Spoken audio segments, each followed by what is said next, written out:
El antisemitismo, odio al pueblo judío. En España hemos vivido un holocausto. Perdón, en Europa ha habido un holocausto. Han matado a 6 millones de judíos, ¿no?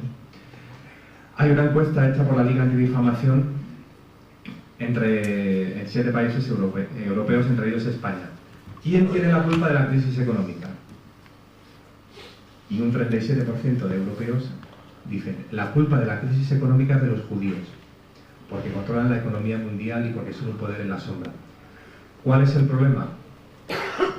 Esta es la idea que subyacía detrás del holocausto y de los nazis. 37% creen que la culpa de la crisis económica es de los judíos. Por no hablar de la criminalización colectiva que se le somete al pueblo judío en relación al conflicto de Oriente Medio, que da para una intervención y, bueno, da para unas jornadas específicas sobre eso, pero hay una criminalización del colectivo en su conjunto por las violaciones de los derechos humanos que pueda cometer Israel en el seno del conflicto, ¿no? La islamofobia, que también va en aumento. La tercera fuerza política en Holanda en este momento es un partido que ha construido su discurso en el odio al Islam. Tercera fuerza política y en aumento, con bastante poder en el Parlamento Europeo, que básicamente viene a interpretar el Islam no como una religión, sino como una opción política. Comparan el Corán con el Mein Kampf y vienen a aplicar los mismos criterios, ¿no? ¿Cuál es el problema? Que en España tenemos 1 millón de musulmanes. ¿Hay problemas de convivencia? Algunos. ¿Pero son muy serios? Pues no son tan serios. Son problemas de convivencia que se dan y se darán siempre. Y que además, digamos, no sé, yo no sé vuestra experiencia concreta en barrios, en ciudades, pero no parece que haya una guerra de civilizaciones en barrios, en zonas. Ha habido un atentado muy serio, el 11M, es verdad. ¿Se puede criminalizar a todo el colectivo musulmán por eso? Pues no, porque quienes lo cometieron fueron los terroristas que lo cometieron, ¿no? Ahora, que hay que hacer un esfuerzo digamos, de hacer que musulmanes compartan con nuestros valores constitucionales y de derechos humanos fundamentales que son irrenunciables. Sí, hay que hacer un esfuerzo en eso. ¿Es fácil? No, no es fácil, pero lo que hay que tener es determinación para resolver un problema que es el de la convivencia de los desiguales, que sí, es un problema, hay que aceptarlo como problema, pero es un problema que se puede solucionar con inteligencia y con buena voluntad. La homofobia, rechazo al colectivo LGBT. A mí me pasa como Rafael, también hay veces que ya me quedo con los colectivos. Yo creo que sigue siendo un problema en España.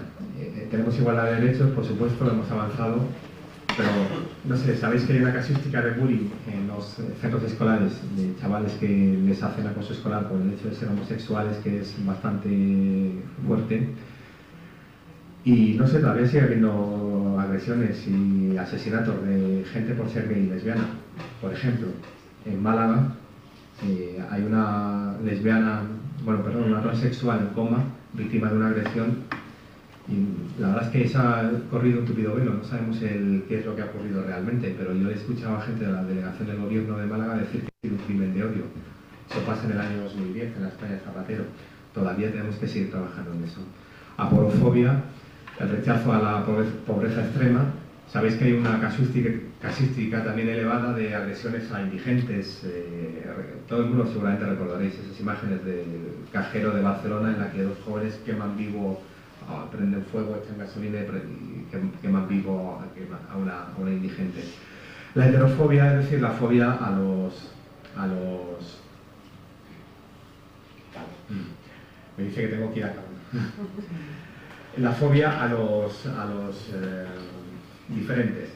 ¿Cuál es la consecuencia de todo esto? 4.000 agresiones al año en 170 ciudades españolas, 10.000 neonazis según el Ministerio del Interior, 15.000 neonazis según el portal neonazi, según los propios neonazis, 80 personas asesinadas desde 1992. Seguro que recordáis esta imagen del metro de Barcelona, como un chico le pega una paliza a esta chica joven por tener aspecto de latinoamericana. Es un hilito más, es la punta del iceberg, eso lo hemos visto todos, pero según nuestros datos eso pasa hasta 4.000 veces al año. Y no sé si conocéis este caso de Miwa Ndombele, que es un señor del Congo que por el simple hecho de ser negro recibió una paliza brutal, le rompieron la médula espinal y después de la paliza pues no puede mover un solo músculo y está está completamente cuadripléjico, ¿no? Y es un símbolo de alguna manera del daño profundo de las consecuencias que genera este fenómeno. Quería mostraros para finalizar una especie de ejemplo práctico de cómo funciona todo esto que he comentado. Esto es el año 1992. Era una época en la que en España había 300.000 inmigrantes. Hoy en día hay 4 millones. La diversidad de entonces no era la de ahora. No había esa percepción. Y esto es voy a enseñaros unas cuantas diapositivas de periódicos en un espacio de 15 días en un barrio de Madrid que se llama Aravaca. Bueno, aquí veis el tono de los titulares: amplio rechazo en Aravaca a la presencia masiva de dominicanos, la sangre llegará al río, temor en Aravaca por los incidentes que provocan los inmigrantes dominicanos. El tono general es más o menos de criminalización, de exageración, de mostrar el tema de los inmigrantes en la zona como problema. ¿Por qué había tantos allí? Porque era una zona más o menos rica de Madrid y entonces trabajan en las casas como empleados y empleadas de hogar, ¿no?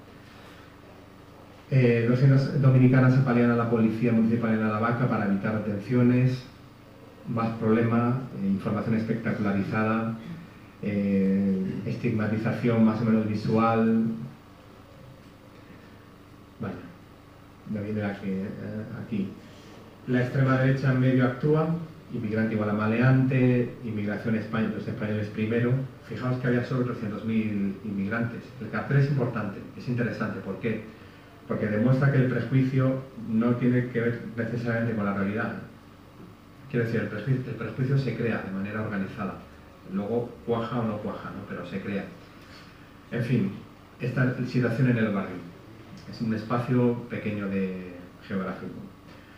Consecuencia de todo ello: 4 pistoleros encapuchados asaltan a tiros un refugio de dominicanos y matan a una mujer, que fue el asesinato de la inmigrante Lucrecia Pérez, una joven de 25 años, de color negro, que muere asesinada de un tiro en la cabeza después de toda esta consecución de este clima social que se crea por el medio de comunicación, políticos, instituciones, anomia social, etc.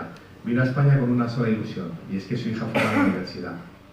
Y truncaron su vida producto de este fenómeno. A partir de Lucrecia, porque es cuando se crea nuestra organización en el año 92, empezamos a hacer la casuística esta que os comento de crímenes de odio.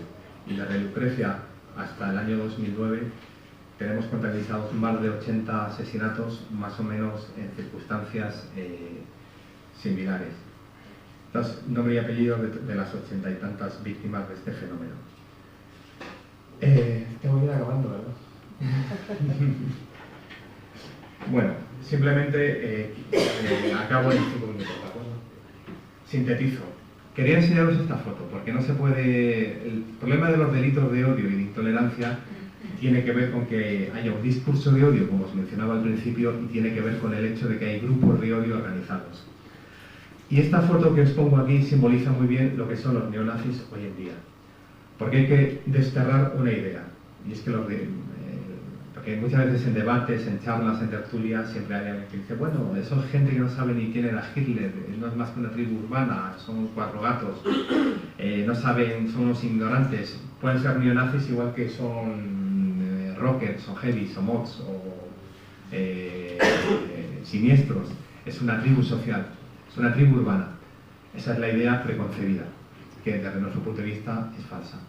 Es un fenómeno mucho más profundo, mucho más organizado y mucho más peligroso.